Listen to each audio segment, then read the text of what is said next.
Have you ever found yourself in a conversation, perhaps at home or at work, where things quickly spiraled from a simple disagreement into a full-blown argument, where blame became the focal point and the real issue got lost in defensiveness? It's a common experience, and it often leaves us feeling frustrated, unheard, and no closer to a solution.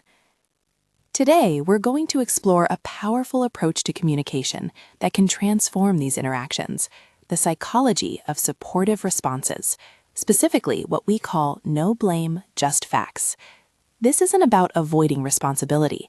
It's about shifting our focus from who is at fault to what truly happened and how we can move forward constructively. At its heart, this approach aims to cultivate understanding, facilitate problem-solving, and build stronger, more positive relationships. It deliberately avoids accusatory language, instead prioritizing objective information. Think of it as creating a clear path forward, rather than a minefield of accusations. This concept isn't new. Its foundations were laid decades ago by psychologists like Jack Gibb, who identified the crucial difference between communication that encourages openness and communication that provokes defensiveness. When we communicate without blame, we invite collaboration. When we assign blame, we often shut down the very dialogue we need. So, why is this particular communication style gaining so much traction now? Well, because it works. We're seeing its widespread adoption in various settings, from our personal lives to demanding professional environments, particularly in safety-critical industries. Here, the goal is to cultivate no-blame cultures, places where people feel safe reporting errors, knowing that the focus will be on understanding systemic issues and learning from mistakes, rather than punishing individuals. This fosters continuous improvement and ultimately safer outcomes for everyone. In therapeutic communities, this approach is vital. It helps individuals acknowledge their role in problematic behaviors without getting trapped in what's known as the rescue blame trap, where denying agency can hinder personal growth. Leaders like Edwin Friedman and authors like Susan Scott have also highlighted the immense value of accurately describing reality without judgment as a cornerstone of effective leadership. And perhaps not surprisingly, the increasing demand for better communication skills in our modern workplaces means that companies are actively seeking training in these very principles. Let's dive deeper into the key concepts that underpin this no blame, just facts philosophy. First, there's supportive versus defensive communication. Jack Gibb's foundational work showed us that supportive communication, characterized by elements like description rather than evaluation, creates calm and productive interactions. Defensive communication, on the other hand, filled with blame and judgment, erodes trust and shuts people down. A crucial component here is description over evaluation. This means objectively and dispassionately describing events or behaviors, avoiding loaded words, judgments, or accusations. Instead of saying, "You're always late and inconsiderate," you might say, "I've noticed you arrived after our meeting started the last 3 times." The focus shifts from a perceived personal trait to specific observable actions. This makes your message far less threatening and much easier for the other person to hear. Next is problem orientation. Instead of assigning fault, our responses concentrate on the problem itself and its resolution. This involves clearly articulating your concerns and framing your frustrations as specific requests, explaining the rationale behind them. It's about asking, how can we solve this, rather than, whose fault is this? Empathy and respect are fundamental. These create an environment where individuals feel secure enough to express their concerns without fear of judgment. And hand in hand with empathy is active listening, genuinely understanding another person's perspective and feelings.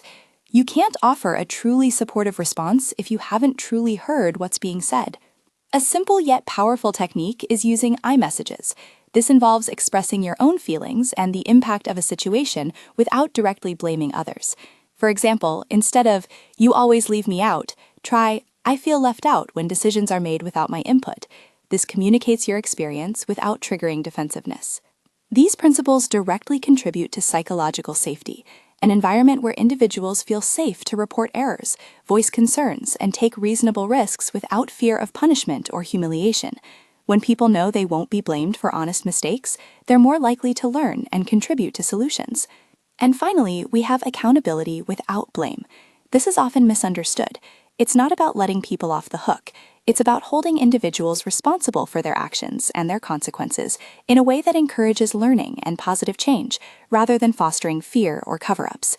We can learn from mistakes without needing to find a culprit. Many insightful minds have contributed to these ideas. Beyond Jack Gibb, we've mentioned Edwin Friedman and Susan Scott for their leadership insights. Researchers like Casey Burleson and M.S. MacGeorge have extensively studied supportive communication, and authors David A. Wetton and Kim C. Cameron have outlined clear principles for us to follow. Therapeutic communities, organizational development consultants, and communication training companies all champion these essential concepts. Now, while the benefits of no blame, just facts are undeniable, this approach isn't without its complexities and debates. One central tension is distinguishing no blame from no accountability.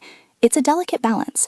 How do we ensure that an emphasis on no blame doesn't inadvertently lead to a lack of accountability, where negligence or even deliberate wrongdoing might be excused?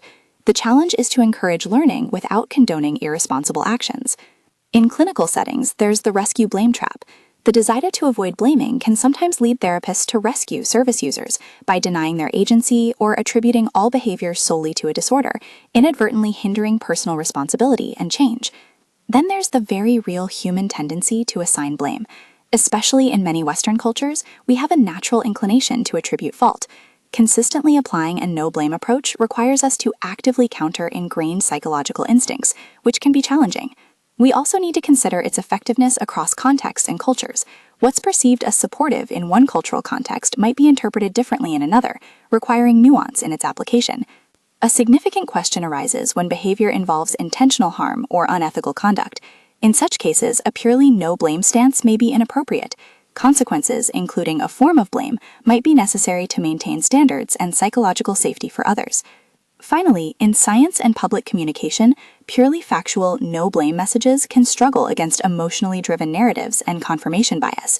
When facts challenge deeply held beliefs, just presenting the data isn't always enough to influence opinions or behavior. We need to be mindful of how we communicate facts in emotionally charged discussions. Despite these complexities, the no blame, just facts is poised to continue playing a vital role in fostering constructive communication, psychological safety, and cultures of learning across all sectors. The future will undoubtedly involve refining its implementation, especially in addressing that critical challenge of balancing no blame with meaningful accountability. This means developing nuanced strategies to apply the approach effectively across diverse contexts and cultures, carefully distinguishing between honest errors and intentional harm. Furthermore, ongoing research and training will likely focus on helping us all overcome those inherent human tendencies to blame, and on devising more impactful ways to present factual information, particularly in emotionally charged public discourse. Ultimately, no blame, just facts is more than just a communication technique. It's a mindset.